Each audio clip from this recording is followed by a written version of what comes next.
I am born to open heaven's gates, to pour forth creation. I create life forms through words beyond imagination. Imagine beauty and truth and love and oneness. I am highness, blessed with a priceless treasure, bridging the gap between the present, past, and the future set of word armies. Communities, I come in peace. Let my words be like kiss on your lips. Let words impregnate you and increase. My name is Kooky Tuason. Welcome to Forward and Byword. This is a spoken word show. Okay, tell me your story. Why do you guys write? Start with you. Okay. My story. I write because I feel like there's a lot of things that I want to explore within myself, and like I have a lot of stories to tell, and writing is my way of figuring things out. Okay. So if I don't understand something, or if there's something that bothers me, that pushes me to write. Wow. What about you, Gio? Well, generally, I'm a laid-back person, so I use writing as a means for me to express my emotions without being judged by a patriarchal society for being emotional. Okay. Because I use writing as a tool for healing. This is a poem about love of country. It's called Manila.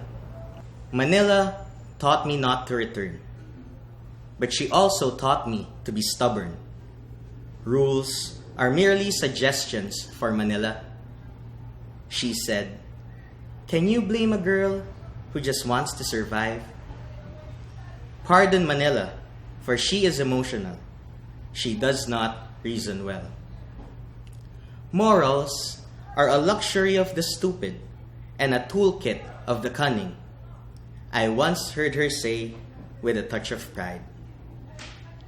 "I think you got a point there," I replied with half a lie. And in truth, after saying that, the honest half of me died.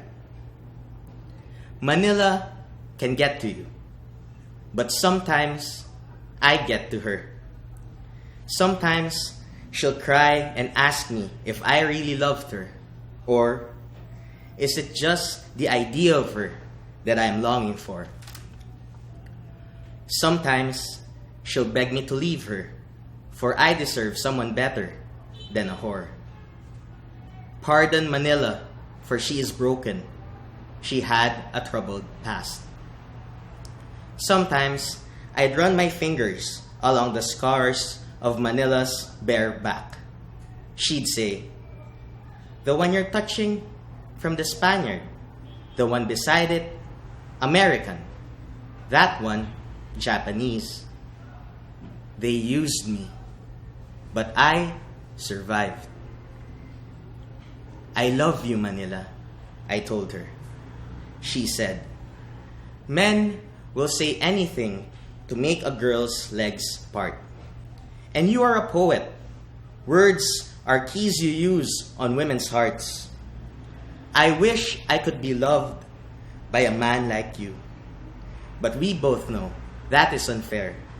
That much is true. And it is because I love that I must let you go, hoping you'll find another, someplace I'll never know." It's been years since Manila asked me to leave. But now, she is the mother of my kids. I tell her stories of my struggles in lands unknown. She tells me of her dreams for our kids when they've grown.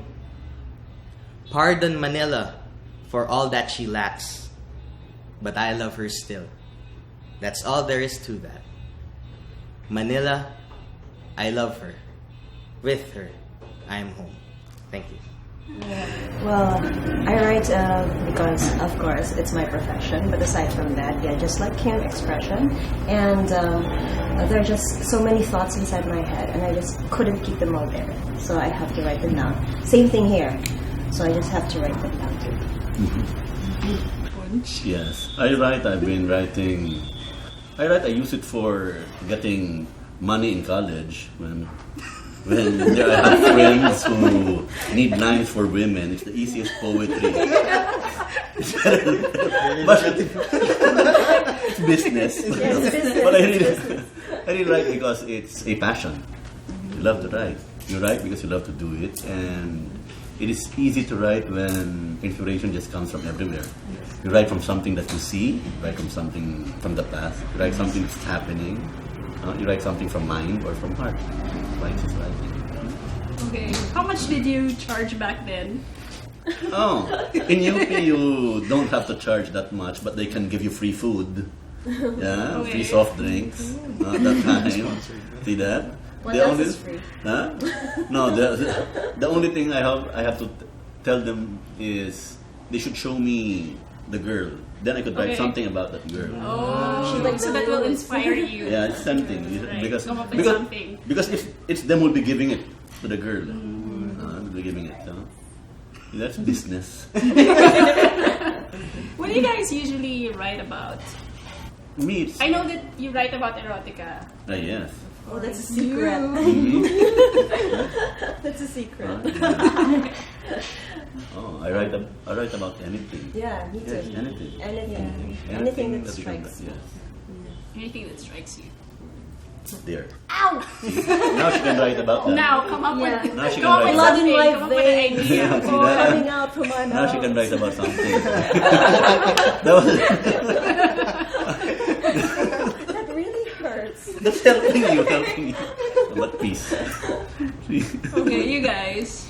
Usually it's more about love that comes out, because I think that's where like a lot of things that I want to figure out comes from. What, So, what kind of a lover are you?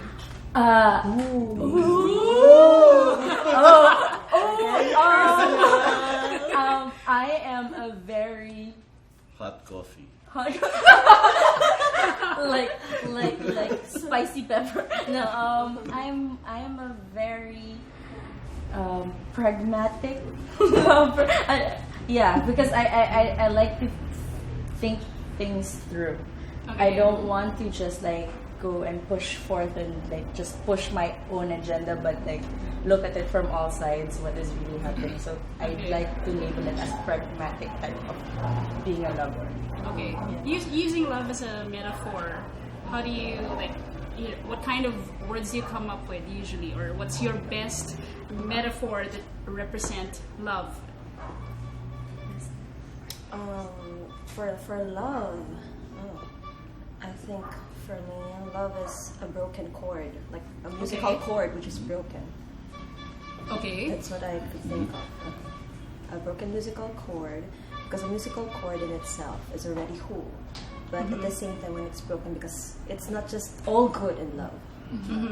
Okay, and there's also pain, there's also sorrow. So that's for me. How about you? I think it's the pen stroke behind every liner, right?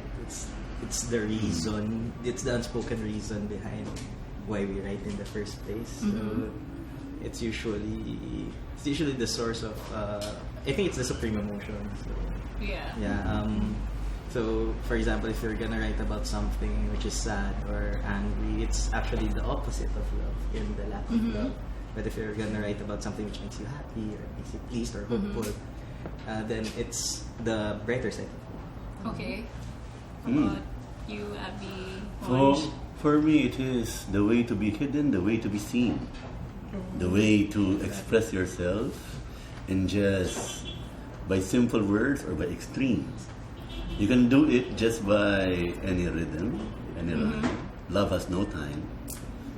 So it's spontaneity. See? You get it, you lose it, you find it, capture it. Like million words.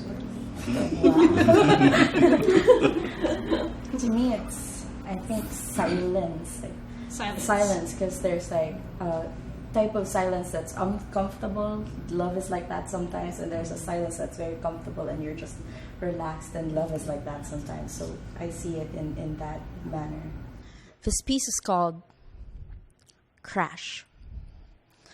We met in the strangest of circumstances, a night of chance meetings and missed embraces. I was set on turning my life around, focusing on myself for once.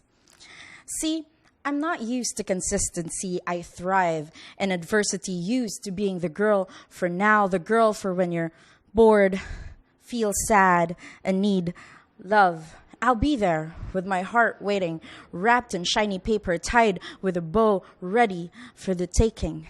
Just please give it back to me when you're done. I don't care if it's in pieces, as long as you give it back. I promised myself I was done with this, that I will focus on myself this time. So imagine my surprise when you came in, guns a-blazing, spewing promises like Moses leading the Israelites to the promised land. You urged me to take your hand, and like a deer in headlights, you caught me, staring at you from across the room, mouth agape, already drowning in the fantasy of you and me, stupid me. I still jump off the cliff with you, knowing that it'll hurt like hell on impact. I promised myself that this time I'll dress for the crash, but I didn't. We didn't. It's been years since we crashed, and still, we're picking up the pieces. Who are your influences? Yes. Edgar Allan Poe.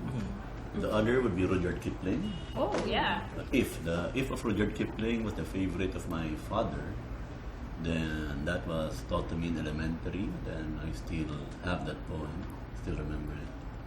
So those two. Then the other poets would be that of William Wordsworth. Okay. Works of William Wordsworth. Then those in the English era of Queen Elizabeth. Yeah, Shakespearean. Okay. You guys. I'm more of a follower of the free form movement. Like, Okay. I really like Walt Whitman ever since I was a kid. I think the interest in Walt Whitman came when I watched the Poet Society. We used to go Oh, yeah. Walt Whitman heavily. Yes, Whitman. Yeah. Okay, I know you're into the new guys. Yeah. So my influences from before, I think more of like children's writers.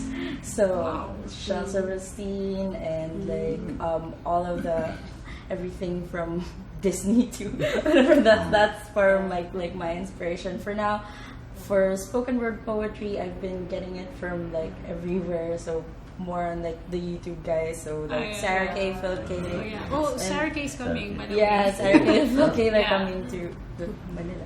Okay, soon. Soon. So yes, watch out for that. So like more of the new guys, the more contemporary, the younger kids, because like when I watch them and when I hear them, and the way that they speak and the way that they do things, it's like extraordinary. And also rap people. Rap. Yeah, like rap Yes. people. So they're like, yeah. I like Childish Gambino a lot. That he's been like an inspiration of mine lately. That I've been listening to a lot of his music, and then it's like it brings out a lot of like emotions, and it pushes me to write, and it's a great thing. Charms? Okay. I think romantic era or the age of romanticism. We have there like John Keats, Wordsworth, William Wordsworth, Samuel Taylor Coleridge, Lord Byron, Percy B. Shelley, Mary Shelley, those romantic people. English romanticism. English romanticism. What about Pinoy poets? Pinoy. Who do you most admire? My mentor, Isabella Banson. Okay. You're from UP. Yeah, I'm from UP, but I was comparative literature. I never went through Filipino. I was really poor in Filipino, that's why I went through comparative literature. Why did she ask you that? She didn't ask me. I'm also from UP. Huh? Because you cut classes. You cut classes. No, that was cutting classes 101 is what I taught in UP. Oh no! We almost have been classmates. How about you? Do you have any Filipino poet? Are you familiar with Filipino poetry? Poetry, not as much as I would want to, yeah, honestly. But I like Filipino writers. I like Edgar Calabria Samar. If he's a writer that I like, so he's one of the Filipino writers that I read his work a lot. So like there. Okay, why don't you guys tell us about your creative process? How do you usually get started? What fuels you to come up with something good? That to me is also anything because I have a poem. I was just fueled by the traffic of EDSA. Okay. Traffic of EDSA. And, the very first line of the poem is, I'm your rose that blossom. You're my seed that bleeds. Okay. See that? The seed that bleeds is just like being stuck there when you're driving. You're stuck there when driving. See that? And the poem is just about when you're stuck there at EDSA, there's nothing you can do when it's traffic. Oh yes. So you either have to enjoy the music, or just enjoy what's there, or you keep yourself. But there's one thing you will notice when it's traffic that's always smiling. They're always enjoying, and it's the billboards. Yeah. And you enjoy The it. billboards. The billboards. You will see the billboards. There was see that there's a lot of traffic, and you see them. They're just smiling there. So I was able to write a poem about the women who are smiling there in billboards. You're there being stuck in traffic, until you get home. When I got home, there I was able to write that. Well, you're my rose that blossom. I'm your seed that bleeds. From that line, I was able to make one. Morning. Sometimes you've just got to dance to the music that's not playing. Silent, still, yet it keeps you swaying. I've forgotten its feeling, but I remember its touch. Unlike no other, addicting sedative, intoxicating venom, succumb through seduction, poison me again. To feel its tenderness, gentle warmth, misty air, a silent tune, whistling, whispering, echoing, warm night, yet I'm shivering. Glory of living, joy surpassing. In a world standing still, all seems to be in hand, but where's music in a concert without a band? Why this? Twisted paths, closed door, colored lights, an empty dance floor. Nothing seems to be right. If ever there are changes, can it be done in the night? I remember its touch. I miss its feeling. While you dream, I sleep. Windows open, I weep. A new day yearning for what I miss. Taste of wine, morning kiss. Sometimes you've just got to dance to the music that's not playing. Okay, about you guys? I usually think of like a few lines and then I construct like the whole story about it. So for example, if I think of something witty, then I'll be able to like build the story around it. For example, I made a random poem about bacon. About my love for bacon. And it started with this funny pickup line. Turns out that you are the bacon bits in my salad. Oh. Perfect, because it's not meant to be there. Then I started playing around with the whole idea of bacon being something that you worship, and it's so lovely and it's so perfect. But that's more of my fun poems. It's not one of the serious ones. But generally, it doesn't follow a process. It sort of just follows a certain cycle. You try to find tangent thoughts related to what you write, and if it rhymes, then it's good. Or if it fits the general message that you want to tell.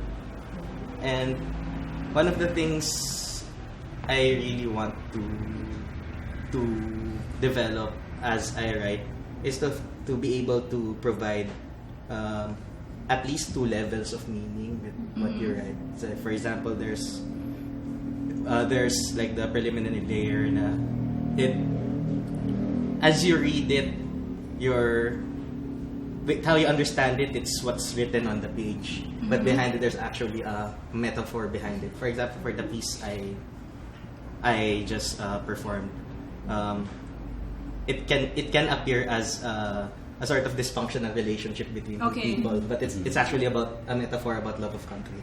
Okay, so it sort of has a double meaning. Has a double meaning. Yeah. Okay. What about you? Do you guys have to be in pain in order for you to come up with something good? Well, personally, I cannot write when I'm happy. I mean, whether the result would be a happy poem or a sad poem or love or whatever, anything but happy. I cannot write when I'm happy. So it's really hard to record happy moments. Okay. In my case, so that's why most of my work, they are more out of pain, out of misery or suffering or sorrow Or pleasure, pain yeah, and pleasure. pain and pleasure. Yeah. And even anger. Actually, I don't cry when I'm sad. I cry when I'm angry. Wow. Yeah, I don't hurt people. But I cry.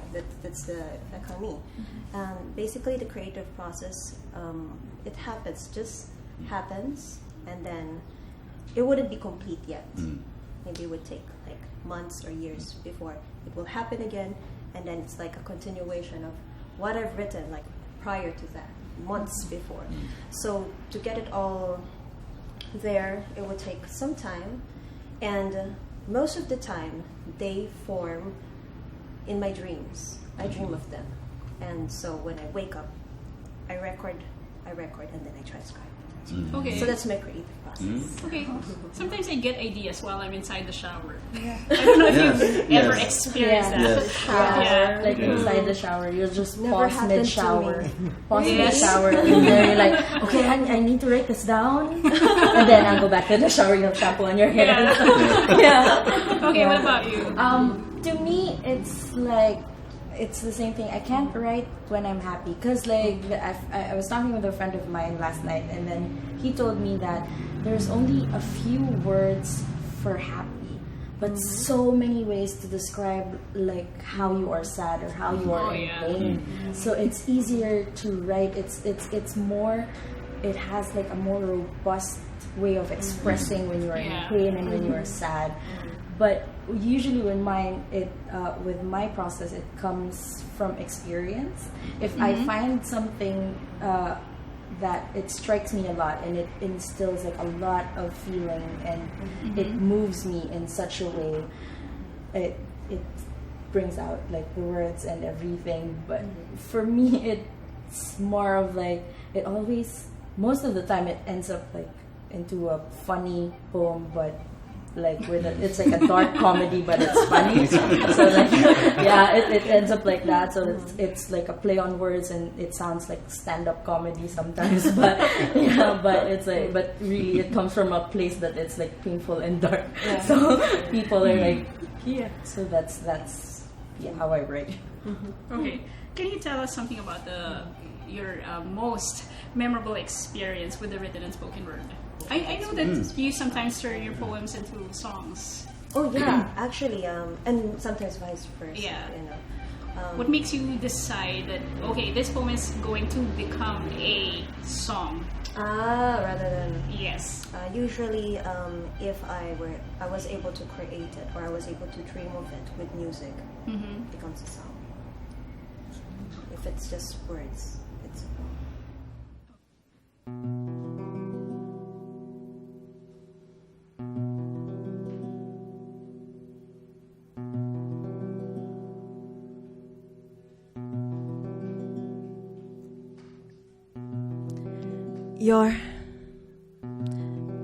You're denying me warmth.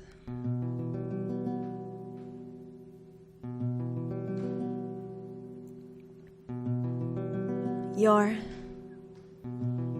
expecting the chill of the harm.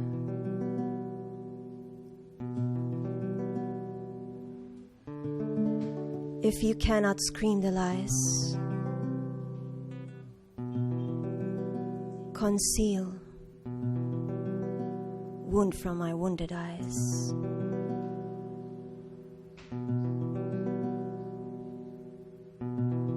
You lie, and I die. You're like a thief, stealing my time. I scream, but you don't hear. We keep the meaning of things inside until we're fed.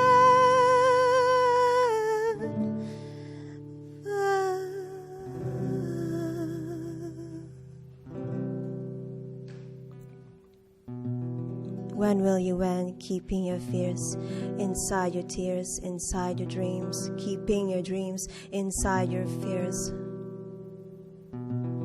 Until you hurt me, the one you love.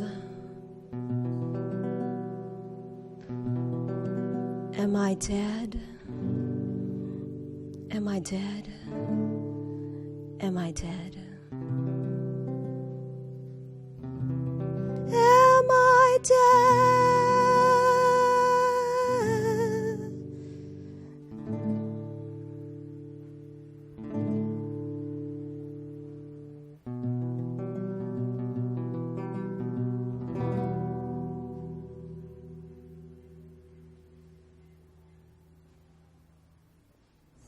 What about you guys? Have you ever made love to your poems? In my sleep. In my sleep. Okay. In my dreams. I broke up with some of my poems. I'm done with you. Oh, do you ever again? My poems are like children because like the incubation, you know. Yeah. So it's like you're gonna give birth when it's finally complete. Yeah. Mine captures everything. From everything, from light to dark, from heavy to, from even joy you can turn into sadness. You can hide that. You can hide what is happy, you can hide what is sad. You can make a poem sound happy, but what it's really reflecting is sad. You can do that. But if it's the best one thing, if it's one thing that I will remember is always go to the very beginning. And to me, I'll go to the very beginning because I started poetry being an oratorical competitor in elementary. Wow. So it was my dad who read my mom. My mom was theater. My dad was literature. So it's being there on the stage. Poetry was already like a pastime when you keep reading it. And there will always be one poem that I will still remember until now, and that is... Is it The Owl and the Pussycat? No, that's one. Jabberwocky. Jabberwocky. That's one thing Jabberwocky. That was grade 2 and I still now remember that. Jabberwocky. Okay, what about poems? Other people's poems. Are you in the habit of memorizing their poems? Yeah. Yes. Yes. If I can, yeah. I like to memorize poems, and it helps a lot. What makes you decide that that particular poem is your favorite? To me, it's message. It's message. It's always the message. Like in If, from the very last stanza. If you can fill the unforgiving minute with 60 seconds worth of distance run, yours is the earth and everything that's in it, and which is more, you'll be a man, my son. Wow. The very last stanza. See, the very last stanza, that's Rudyard Kipling. Yeah. Oh, yes. So it's the message from the poems of other poets, which they give. When they send that message, it sticks to you. Oh, yes. Sticks to you, then you keep it. Yeah. It becomes you. Yes. Yes. Okay, and of course, Charms, Desiderata. Yeah, Yeah, the whole Desiderata. Desiderata, Yeah. memorize it. I think it's not my favorite poem though, but it's like my favorite motto. Yeah, So Desiderata. every time people would like ask me in a slam book, I kind of write the whole Desiderata here. I don't know if you know the slam books. Okay, there was slam book fever. I think a poem is special to me when it connects. Yes, Connects. When I read it and I cry and laugh at the same time. Something to that effect. Wow. How about you guys? Have you memorized any poems in particular? To me, not like entire poems, but like lines from poetry that stick with me and that mirror something in my soul. That I feel like the writer and me are like aligned at that one moment. So that's when it sticks to me. So not really like entire poems, but like lines from poetry. Yeah. So it's more like that. And you? I have a line from Phil K that's stuck in my head. Okay. Phil K, spoken word poet, and it's from the poem Repetition. So basically, it's the general story is how he got a stutter because of the stresses in his dysfunctional family. And there's a certain part that he's struggling to do away with his stutter. And there's a point where my favorite line was when he said that I'm a broken handyman now. And that single line was really well constructed for me. It doesn't even need a rhyme. It said everything. Yeah. Okay, define words for me, or word per se. Word is the simple way to say something. One word can define everything. Word. Word. It's the echo of your soul. That's how I see like a redefinition of word. Echo of your soul. I think it's history and humanity in written form. Okay. Wow. Thank you guys. Thank you. Thank you. Thank you for participating. Is your coffee cold? You need to get more coffee. Is this yours? It's our guest. It's our friend. Thank you guys for watching. I hope you had so much fun. See us again next week.